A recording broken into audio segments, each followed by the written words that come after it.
Hey guys, welcome back. MTG Moxman here. Hope you guys are having a great day. Had your nachos and cheese, enjoyed the weekend. Maybe a taco or two, maybe some McDonald's, a little takeout, never hurt anybody, as long as it's in moderation. Welcome back everyone. Hope everyone had a great time. So this was a very exciting weekend, boys and girls, ladies and gentlemen, and children of all ages. We had a crazy one. We found out some more cards from Double Masters, which I'm actually not even going to touch on tonight. Nothing great happened. They were good cards, but nothing amazing. I will probably mention them later this week. But right now, let's jump right into Zendikar Rising. Guys, so many things were mentioned this weekend. Okay, we know that we got some Planeswalkers coming back. We've got Nissa Ravine coming back. We got Jace coming back. And we have Nahiri coming back, as mentioned in the cover art of this actual set. Now, Zendikar has always been kind of a special set since they first brought it out, when it was the first set to have priceless treasures. Now, this is also going to be a first for Zendikar Rising, because this is going to be the first set where they go ahead and add in premium stuff like signed cards, guys. They're coming. They are going to be artist prints with signed stuff inside. They're bringing back the art cards. They're bringing back random high-end boosters hidden inside with all kinds of goodies and treats. They're separating things from the draft series of cards versus a regular booster pack. So they're going to be adding so many knickknacks into this set. It makes you wonder if the set itself will be anything related to Zendikar.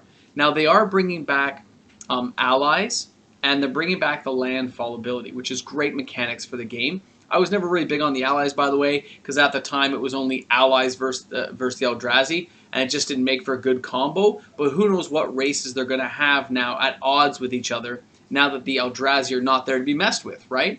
And now, in case you guys didn't know, the only Eldrazi really left alive at this point is technically Emrakul locked in a moon on Innistrad. So who knows how that's going to pan out in the future, but there's nothing to say they can't always bring back stuff with time travel and stuff, just like they did with Ugin. So, great stuff to see. Now, when you're thinking of Zendikar Rising, guys, this is a crazy continent with all kinds of cool races and cultures on it. There's all kinds of head-drawns and stuff, right, from when Sorin, Nahiri, and Ugin closed in the Eldrazi. So, I think they'll actually have a couple of Eldrazi left, a few smidgens of the drones and stuff left. There'll be a very, very minor part. It kind of shows the decline of the population as they get decimated by the rising cultures that originally ruled the planet. So that I'm kind of excited to see. Now, do I think this is going to be a blowout set? With Wizards doing what they're doing right now, guys, yeah, I think so. Double Masters is going to be amazing. I think Zendikar Rising will be totally sick, and I think it's going to blow us out of the water right there at the end.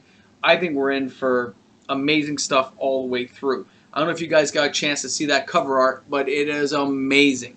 Okay, you notice I didn't put it in the video? I didn't put a little box over here to show you guys. I want you to look at it. I want you to see what Mark Rosewater said. I want you to read some of that stuff.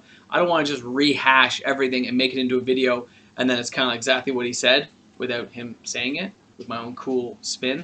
You guys don't need that. You get that every day. You just get to look at my face and say, hey. All right, now, that said, that doesn't mean that Wizards is not still, going to put some awesome stuff in there. It doesn't mean the cards won't be unique or amazing just because the Eldrazi aren't around. It doesn't mean that, so don't worry. I think they will have crazy stuff. I think they'll have a nice expanding story. I'm surprised they didn't mention Kiora, honestly. It'd be nice to see her back on that world as well with Nissa. They're both kind of like big animal people. It'd be cool. Maybe they'll bring Garruk in too. It'd be nice to see him traveling around a little bit. Pardon me while I drink some water. Now, from a financial standpoint, which I like to touch base on, this set will be mass-produced. I'm talking seriously mass.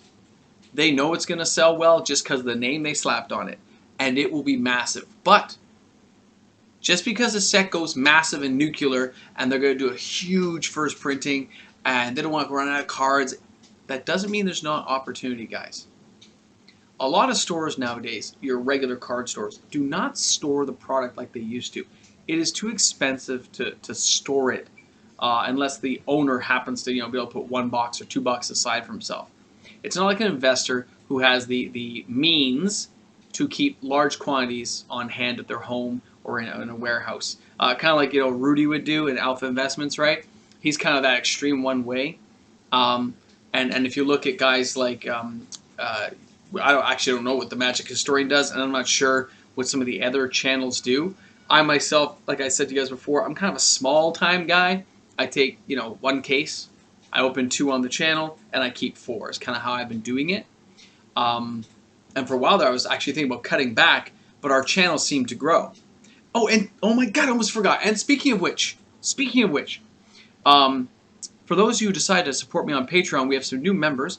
I put their names at the end of the video now, and they'll always be there. So I'll put the 2 new patrons who just joined on. You guys are at the end of the video in my little credit scene I'm going to do. And anyone else who decides to find me on Patreon, I will put a link in the bottom of the page. And if you're new to my channel and you've made it this far into the video, hey, you might as well hit subscribe. It's free to do. It supports my channel and helps me grow. I'm trying to get to that 1,000 sweet spot mark. So anything you guys can do to help me out there would really be appreciated. Thank you so much. Hopefully you enjoy the content while you're at it, but I'm saying it would be nice to get to that 1,000 mark.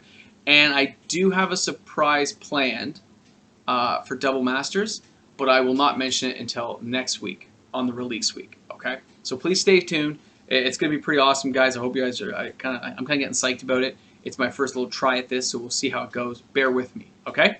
All right, now back to our stuff. So financially, what will happen is this is going to be in print for like 18 to 24 months is kind of how they do it nowadays, depending on how successful the set is. Sets like Dominaria in the past had short runs because they thought it was done and they thought people didn't really want to buy anymore, so they cut it off at 3 print runs. It never got its 3rd or 4th run, that means. It did 1 and 2, and then it was done. Which means when the 3rd run came out, no one was really ready because there was nothing left. That's why Dominaria from 2018 kind of shot up in value very, very fast. It didn't get a chance to really slowly accumulate. It kind of jumped up now and it's hovering. It will continue to rise much faster than other sets. Now, right now, because of what happened with the world pandemic, certain sets are going to have lower runs just based on Wizards trying to crunch all this stuff into us, and this is how it's going to go. You're going to have Core 2021.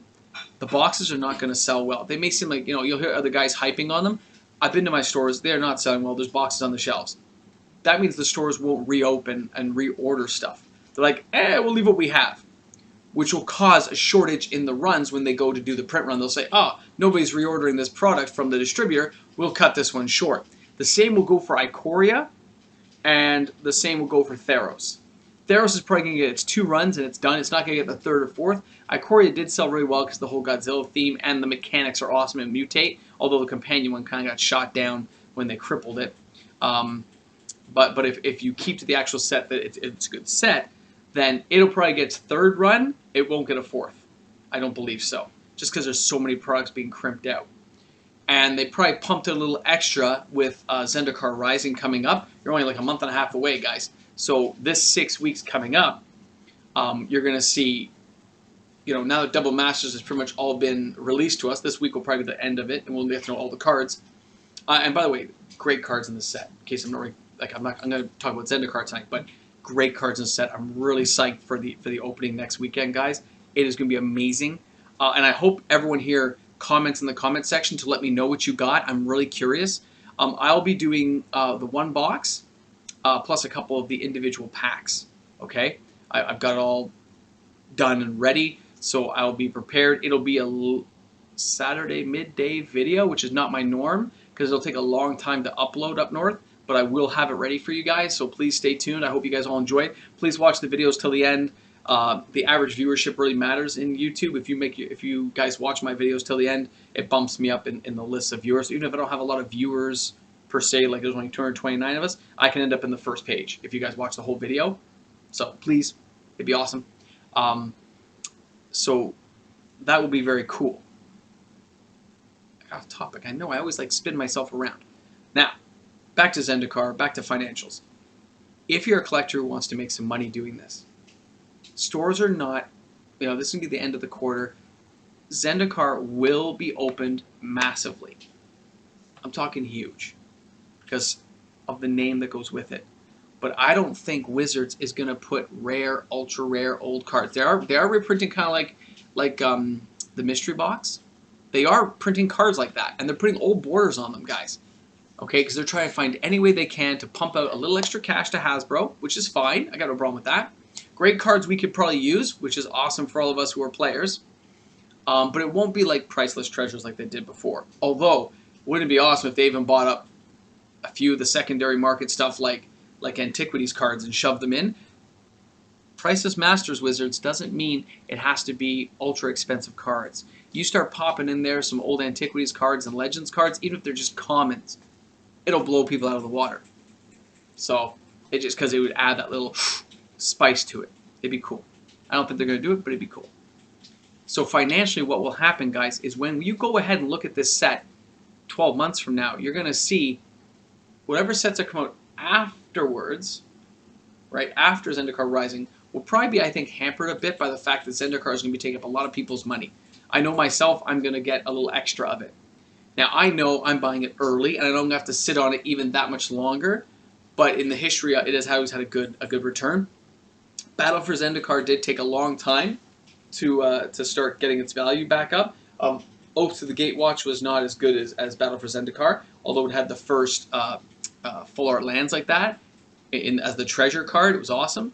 I don't think we're going to see it this time. You notice they're kind of like watering it down a little bit, so I don't expect that from the set, but it'd be nice if it happens. So I'll keep my hopes up high, but I'll keep my brain kind of level and thinking it won't be too bad, right? So I just wanted you guys to know about this tonight, that they are bringing back some great mechanics. They're going to break the boosters into different ways of the setup, in the sense they're going to have like draft boosters, regular boosters. There'll be some mixed up random boosters there with old cards, which is kind of cool. So they're really taking this in a new direction, which is not a bad thing for Wizards to explore to see what the player base wants, right? Usually they set everything to what they think about in drafting when they go for packs, but not everyone drafts. Some people just crack the boosters and want to have fun. So it'd be nice to have a real mix of what's going to happen. I'm kind of excited about it. So thank you all for tuning in tonight. I hope you enjoyed the content in the video. You guys are awesome. I miss you all. Please leave some comments below what you hope to see in Zendikar Rising, what we would hope to see. Maybe a creature you're hoping to see return. Maybe you're hoping to see a certain planeswalker return, like I'm hoping to see Kiora personally, because I like Kiora. If they do a good Jace, I'll be cool with that. Or maybe they'll surprise us and a whole new planeswalker will come in. That'd be cool too. I wouldn't mind seeing that. Maybe Ob Nixilis wouldn't be bad either. That'd be kind of cool. So I'd like to know what you guys think you'd like to see appear in this set. And do you think it's a good idea to add a priceless treasure card? Maybe not like a Lotus or anything, but just something reserve list but lower end. Or just common cards from old series that Wizards could technically buy in bulk and just randomly insert. I'm just curious what you guys think. It'd be awesome to know what everyone's thinking. And if you are new to the channel, thank you so much for viewing tonight. Hope you guys hit subscribe. It'll really help me out. Looking forward to talking to you all tomorrow. Thanks a lot. This is MTG Mox, man. You guys have a great night tonight. Cheers, man. We'll see you tomorrow. And don't forget, nachos and cheese, man. Nachos and cheese. Oh, Army of Darkness quote. Army of Darkness, Army of Darkness. You found me beautiful once. Yeah, but you got real ugly. It's a great phrase. All right, guys, have a